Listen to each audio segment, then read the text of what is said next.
ya. Ada juga dari yang benda yang dititipkan dari letusan Gunung Sinabung seperti itu. Ini museum umumnya, museum umum yang memiliki koleksi kebanyakan adalah etnografika dan ada beberapa koleksi historika. Dan kebanyakan dari koleksi yang kita miliki ini adalah benda yang dipinjamkan ataupun yang dititipkan, dan selebihnya itu adalah benda yang dihibahkan atau disumbangkan oleh masyarakat Karo sendiri.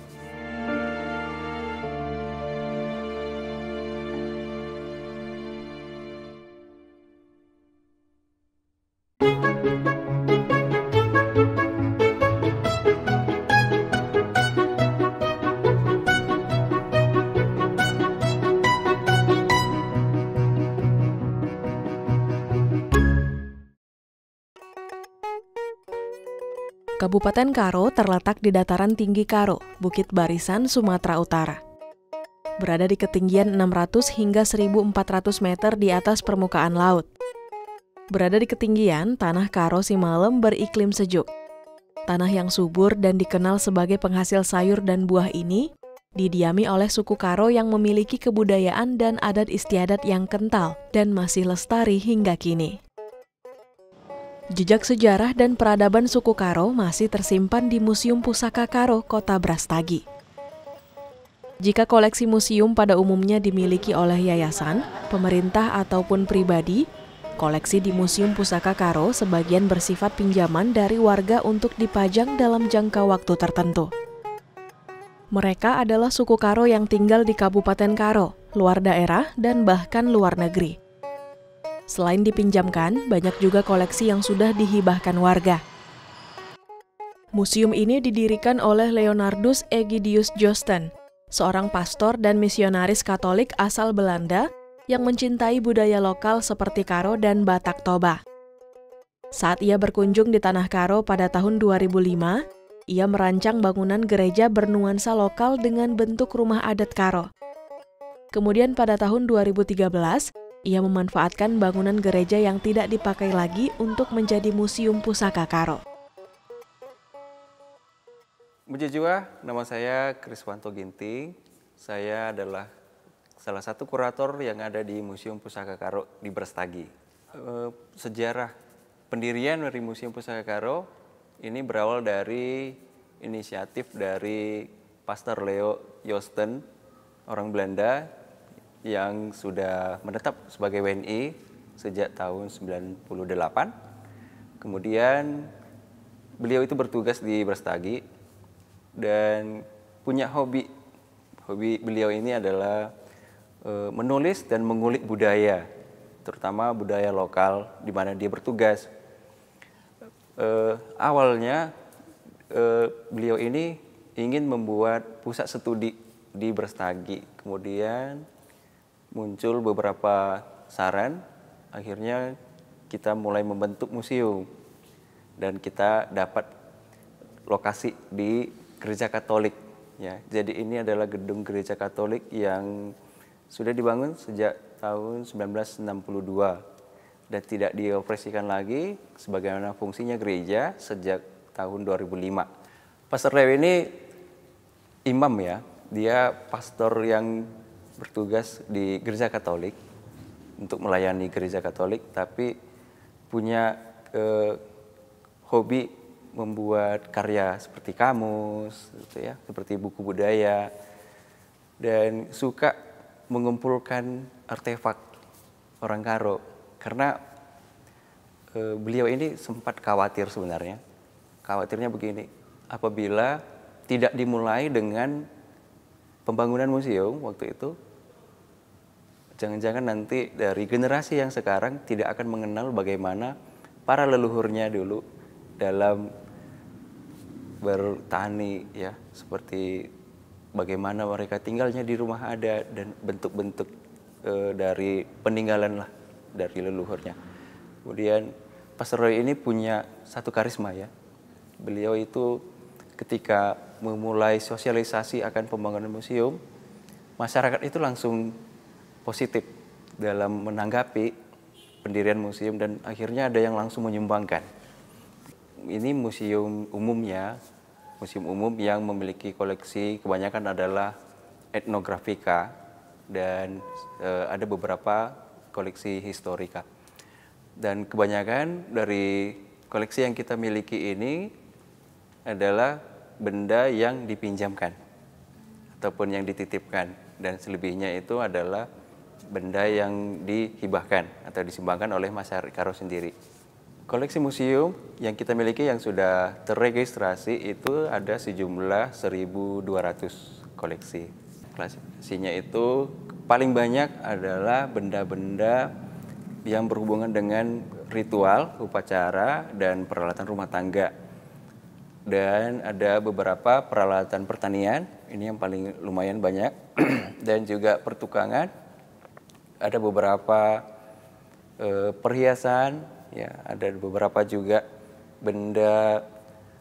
benda-benda seperti uis, koleksi kain, dan beberapa benda yang dipakai ketika memakan siri. Nah, dan selebihnya ada beberapa yang tidak berhubungan dengan Karo, tapi kita simpan di sini. Ya, ada juga dari yang benda yang dititipkan dari letusan Gunung Sinabung.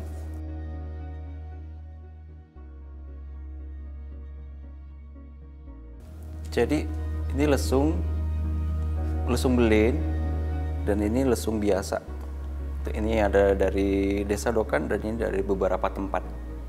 Jadi waktu dulu anak-anak muda itu seperti gadis-gadis Karo itu tidak punya kegiatan selain ke ladang, mereka akan melakukan kegiatan nutu lesung.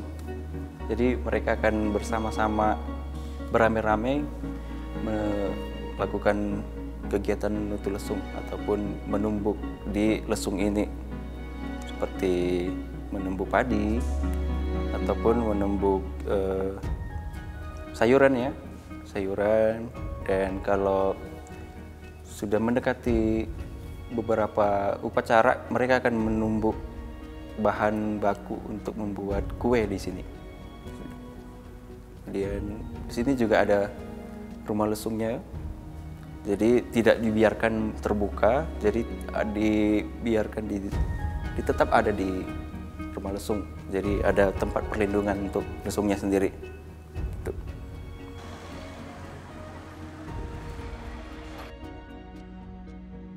Museum Pusaka Karo kini berada di bawah manajemen Yayasan Pusaka Karo yang terus bekerja sama dengan lembaga pemerintah maupun swasta untuk mengembangkan museum.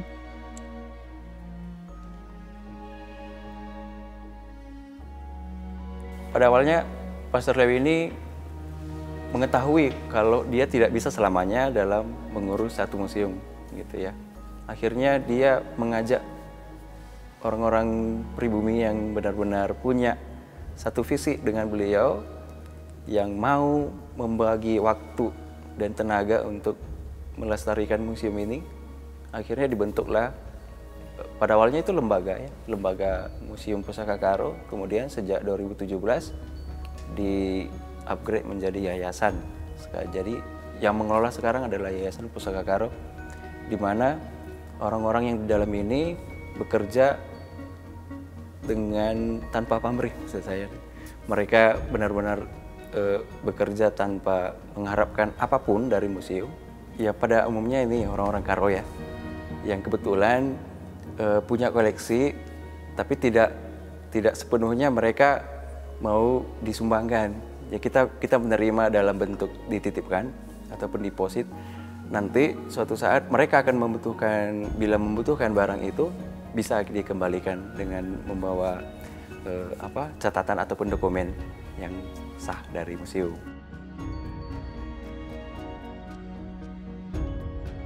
Di antara koleksi peninggalan sejarah suku Karo, ada satu koleksi yang unik, yakni sisa-sisa bencana erupsi Gunung Sinabung, berupa abu vulkanik, bebatuan dengan berbagai ukuran, serta barang milik warga yang meleleh akibat awan panas.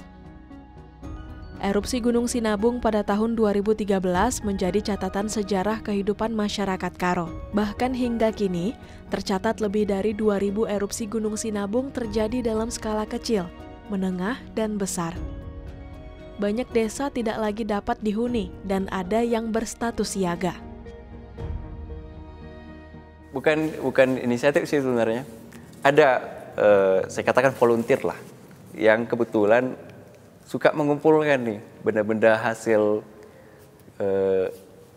lelehan awan panas ya, yang dari kampung yang terdampak di Sinabung. Dia kumpulkan, mereka kumpulkan itu, kemudian bingung mencari tempat penyimpanannya. Toh kalau disimpan di rumah jadi kurang bernilai, karena itu tidak jauh beda dengan rongsokan gitu ya. Akhirnya dia tahu ada museum. Jadi mereka datang ke sini dan mencoba mediasi di sini. Bagaimana kira-kira kalau benda yang tidak berhubungan dengan Karo bisa ditempatkan sini? Dan kita terima dengan baik saja gitu ya. Kita terima saja.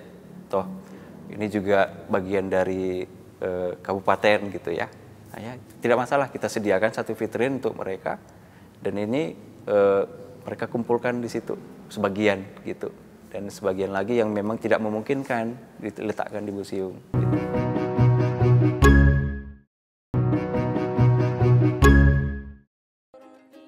Sama seperti Museum Pusaka Karo, di kota Gunung Sitoli Nias berbagai artefak dan peninggalan bersejarah suku Nias tersimpan rapi di Museum Pusaka Nias yang juga didirikan oleh seorang misionaris Katolik, Pastor Johannes Hammerle.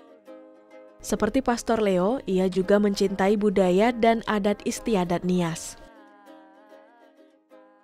Yahowu, saya Nata Aluiduha, Direktur Museum Pusaka Nias. Kita bicara soal latar belakang bagaimana dan mengapa didirikan Museum Pusaka Nias di kota Gunung Sitoli. Bukan saya yang mendirikan, tetapi Pastor Johannes M. Hammerle, itu seorang rohaniwan gereja Katolik. Dan sebenarnya dia tidak datang ke sini dari Jerman ke Pulau Nias untuk mendirikan Museum Pusaka Nias. Dia datang di sini semata seorang rohaniwan, misionaris yang diutus oleh kongregasinya untuk menyebarkan, katakanlah, ajaran agama ya, Injil pada saat itu. Tapi ketika dia sampai di sini di Pulau Nias, ternyata dia melihat satu fenomena yang terjadi pada saat itu, pasar begitu liar tentang barang-barang antik. Dan dia melihat itu sebelum dia datang di Medan, kemudian sampai di sini. Dan dia melihat bahwa ini mau dibawa semua keluar. Nah, ketika itu terjadi, dia belum tahu apa-apa tentang Nias. Nah, sampailah dia di Pulau Nias kemudian, dia tinggal di rumah para pastor, misionaris, di pastoran namanya, dan selalu saja orang membawa kepadanya itu barang-barang antik, barang-barang budaya tadi untuk dibeli. Karena mereka orang-orang Nias dari kampus sudah tahu, sudah terbiasa kalau ada orang berkulit putih, orang bule, pasti itu akan membeli barang antik.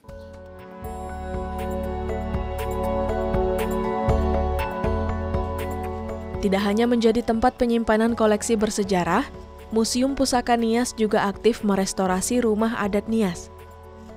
Pasca gempa bumi yang melanda Nias pada 28 Maret 2005 lalu, organisasi donatur tanggap bencana memberi bantuan kepada warga untuk membangun rumah permanen. Kebijakan ini juga berdampak negatif pada punahnya rumah adat Nias yang terdiri dari kayu dan atap rumbia. Museum Pusaka Nias pun berjuang menyelamatkan rumah adat dan meyakinkan organisasi internasional bahwa bangunan rumah sejak zaman nenek moyang adalah model yang cocok di daerah gempa. Kita aktif di desa untuk perlindungan rumah-rumah adat. Nah, lalu kita juga mengembangkan perpustakaan. Lalu kemudian di sekitar Museum Pusaka Nias ini, kita juga misalnya menanam berbagai fauna dan flora yang ada di Pulau Nias. Apa tujuannya itu? Karena supaya budaya dan pusaka dan alam itu atau manusia itu tidak dipisahkan. Karena pusaka alam pusaka budaya dan manusia tidak bisa dipisahkan. Jadi kalau kita bicara soal budaya, kita tidak bisa lepaskan dia dari alam itu sendiri. Maka semua yang ada di alam Pulau Nias itu pusaka Pulau Nias dan ditanam di sini supaya orang mengetahuinya apa manfaatnya, apa hubungannya dengan kebudayaan, apa hubungannya dengan kehidupan orang-orang atau leluhur orang Nias. Sebenarnya ada inspirasi dari sana ya.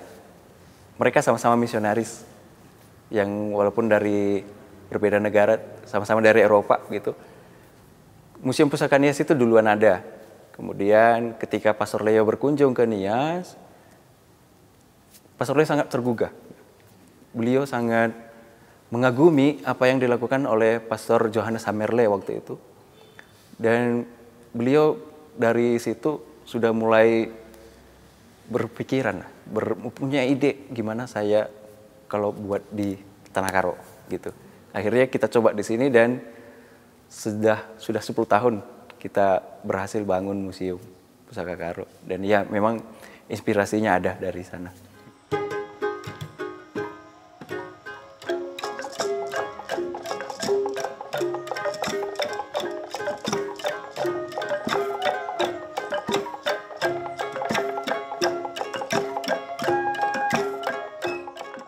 Sanggar juga, musik tradisional. Bagaimana mereka belajar musik, belajar tari, dan belajar tentang berbagai kearifan lain melalui kegiatan misalnya workshop, ceramah, dan lain sebagainya. Jadi banyak sekali hal yang kita buat di sini kemudian agar generasi muda bisa menghayati, bisa belajar tentang kebudayaannya, bukan hanya sisi negatifnya, tapi mengetahui yang cerahnya, yang terangnya.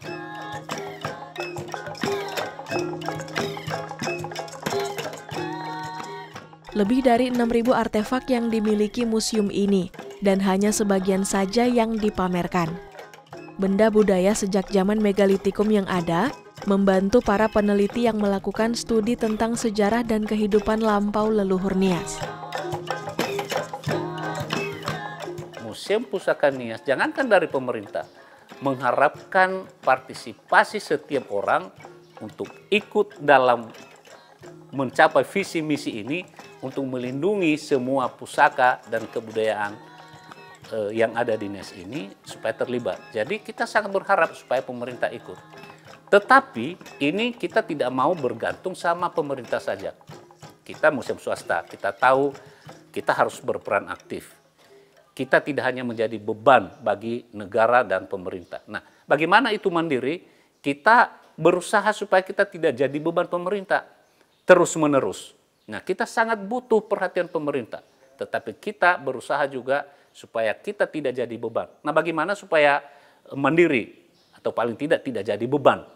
Nah, kita bikin berbagai kegiatan di sini. Misalnya mulai dengan masuk museum itu, di orang katakan itu karcis masuk. Kita katakan bukan karcis masuk, tetapi adalah dukungan setiap orang ketika dia ikut berpartisipasi mendukung museum ini melakukan pelestarian pusaka Pulau Nias.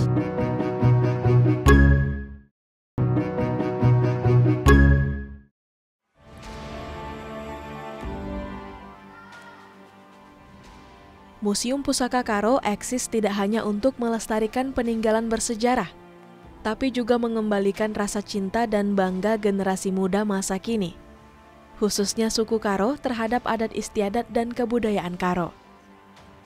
Pada tahun 2016 itu saya kembali ke Medan, untuk melanjutkan pendidikan saya. Di mana dari orang tua saya sendiri, terutama mama saya adalah orang yang dari suku Karo.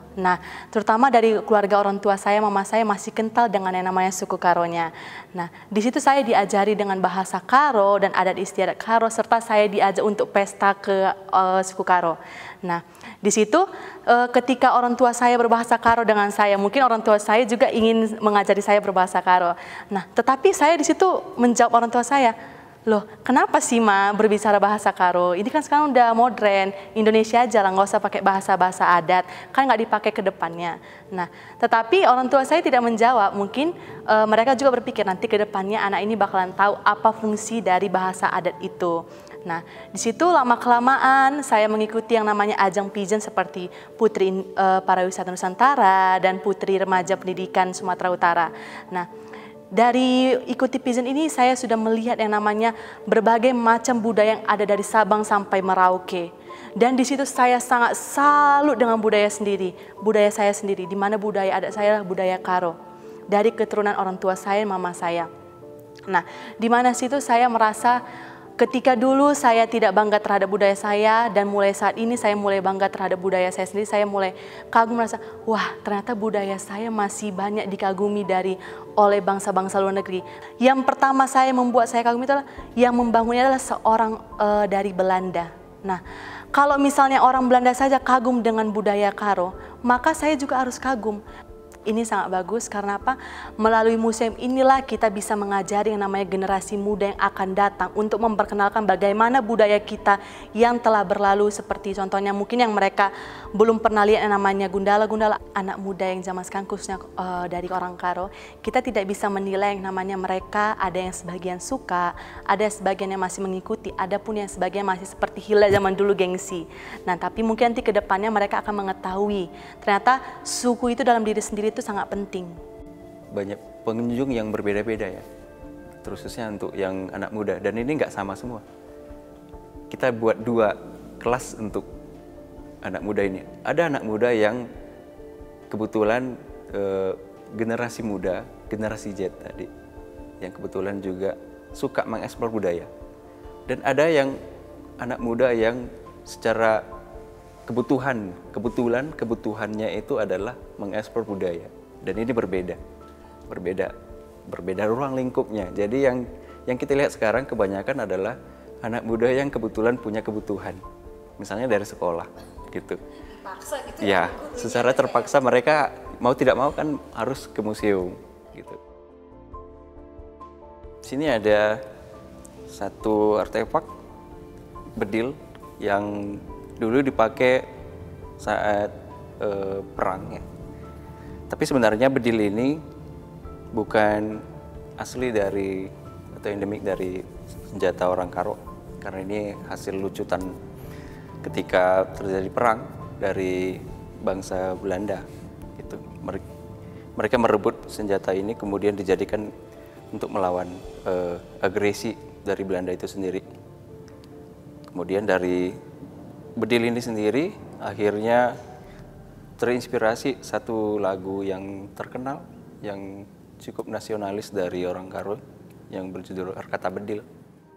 Pesan saya dan harapan saya kepada seluruh generasi muda lah, saya ingin mengajak seluruh generasi muda Indonesia untuk bangga ataupun untuk peduli terhadap budaya kita, wisata kita yang ada di Indonesia. Terutama khusus buat generasi muda yang hadir di Tanah Karo, datang ke Tanah Karo, diharapkan untuk datang ke Museum Pusaka Karo.